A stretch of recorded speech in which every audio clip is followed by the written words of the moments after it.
তাই 520 semi cube আয়তন অধিকার করে। চাপ যদি অপরিবর্তিত থাকে তা চাপ কোন সূত্রের ক্ষেত্রে অপরিবর্তিত থাকবে বলো? চার্লসের সূত্রের ক্ষেত্রে। তাই এটা তাহলে কোন সূত্র দিয়ে চলবে তাহলে? তাহলে এই টার্মটা থেকে আমরা অটোমেটিক বুঝে যাব এটা কোন সূত্রে পড়ছে। শুধু একটাই সূত্র আছে যেখানে চাপ অপরিবর্তিত থাকে, সেটা কি সূত্র? চার্লসের সূত্র। তাহলে এখানে যে চাপ অপরিবর্তিত রেখে গ্যাসটিকে উত্তপ্ত করলে আবার মানে তাপ বাড়াও যদি, তাহলে আগে -13 ডিগ্রি ছিল, এখন বলছে তাপ বাড়াতে বলছে। তাহলে উষ্ণতার কথা বলেছে, কোন উষ্ণতাতে হবে সেটা বলেনি, বলেছে কি আয়তন বেড়ে হয়ে গেছে কত 700 সেমি কিউব। তো দেখো আগে কত ছিল 520, এখন কত হয়েছে 700। তাহলে উষ্ণতা যদি বাড়ে তাহলে আয়তন বাড়ে না কমে? হ্যাঁ, তো দেখো এখানে বাড়ানোর কথা বলছে, আয়তন বেড়েছে অলরেডি। ঠিক আছে, তাহলে আমরা যে উষ্ণতা পেলাম, আয়তন পেলাম কত 700 সেমি কিউব। এখন বলছে অন্তিম উষ্ণতাটা কত হবে। তাহলে আমরা কাজ করি, কি কি দেওয়া আছে। প্রথমে কি দেওয়া আছে? প্রাথমিক উষ্ণতা। প্রাথমিক উষ্ণতা কত? -13 ডিগ্রি সি। সি হচ্ছে সেলসিয়াস স্কেল। তো সেলসিয়াস স্কেল থাকলে আমরা যদি চার্লসের সূত্র বলো, বয়লের সূত্র বলো, আরো বিভিন্ন যে অঙ্কগুলো আছে গ্যাসের আচরণের, ওটা সেলসিয়াস স্কেল দিয়ে আমরা করতে পারবো না। আমাদের সেটাকে কিসে ট্রান্সফার করতে হবে বলো? কেলভিন স্কেলে ট্রান্সফার করতে হবে। তার জন্য দেখো আমরা 13 ডিগ্রি সি কে আমরা কি করব? কেলভিন স্কেলে ট্রান্সফার করলাম। কেলভিন স্কেলে ট্রান্সফার করতে গেলে কি করতে হবে? 273 দিয়ে যোগ করতে হবে। একটা সূত্র আছে অলরেডি তোমাদের আলোচনা করানো হয়েছে। টি কে সমান কত হবে বলো? TC plus 273। তো এই ফর্মুলাটাকে আমরা এখানে ইউজ করেছি।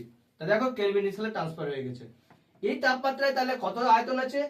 520। এটাকে আমরা কি বলবো? প্রাথমিক আয়তন। প্রাথমিক আয়তনের মান কত? 520। এগুলো আমরা কি করব? ফিজিক্সের অঙ্ক করতে গেলে আমাকে বেছে বেছে মানগুলো বার করে নিতে হবে। তৃতীয় ক্ষেত্রে কি বলেছে? চাপ অপরিবর্তিত রেখে উত্তপ্ত করলে, তাহলে যে টেম্পারেচারে উত্তপ্ত করতে বলেছে ওটা তো আমাদের বলা নেই, তাহলে ওটাকে আমরা ধরে নিই T2, সেটা হচ্ছে অন্তিম উষ্ণতা। এটা তো বলা নেই, এটাই মান বার করব। কিন্তু এই উষ্ণতায় কত কত আয়তন হয়েছে বলো? 700 সেমি কিউব। এটা হচ্ছে তোমার এখানে লিখতে পারো অন্তিম আয়তন কত হবে? 700 সেমি কিউব হয়ে গেল। এবার আমাদের ফর্মুলা ইউজ করতে করা হলো। কি আলোচনা করা হলো? চার্লসের সূত্র। চার্লসের সূত্রের গাণিতিক রূপটা লিখতে হবে।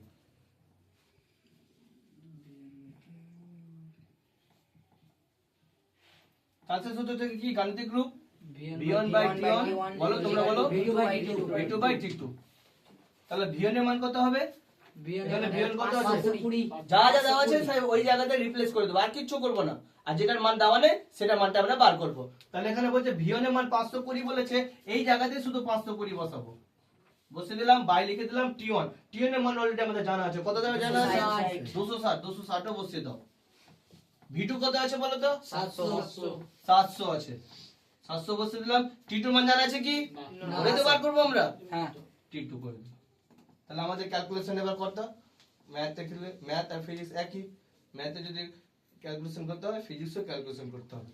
করি শর্টকাটে, এটাকে 2 দিয়ে কেটে দিলাম, 0 দিয়ে কাটলাম, কাটা গেছে। দেখো 26 কে 2 দিয়ে গুণ করলে কত হয়? 52। 2 পেয়ে গেলাম, হয়ে গেছে। তাহলে এখান থেকে আমরা এটাকে বজ্র গুণন করছি, ক্রস মাল্টিপ্লাই 2 T2 ইকুয়াল কত হবে? 700। টি এর সঙ্গে এটা মান বার করব, তো এটাকে এক জায়গাতে রাখছি, এটার সঙ্গে এটা গুণ অবস্থায় আছে। এই গুণটাকে সমানের এই পাশে আনতে গেলে কি করতে হয়? ভাগ করতে হয়। তাহলে T2 সমান কত হবে? 700/2। কাটাকাটি করলে কত হবে? 350, মানে 350। তাহলে কত হবে? 350। একক কি হবে বল? কে হবে? ভেরি গুড, কে হবে। তাহলে উত্তরতে কি বলেছে? কত সেলসিয়াস স্কেল বলেছে, তো সেলসিয়াস স্কেলে ট্রান্সফার করতে হবে। তাহলে আমাদের এখানে সেলসিয়াস স্কেলে ট্রান্সফার করতে গেলে কত হবে বলো তো? 350 থেকে -273 করতে হবে। কেন বলো তো? আমরা এখানে সেলসিয়াস স্কেলকে কেলভিন স্কেলে ট্রান্সফার করার জন্য 270 যোগ করেছিলাম। এখন কেলভিন স্কেলকে সেলসিয়াস স্কেলে ট্রান্সফার করতে গেলে কি করতে হবে?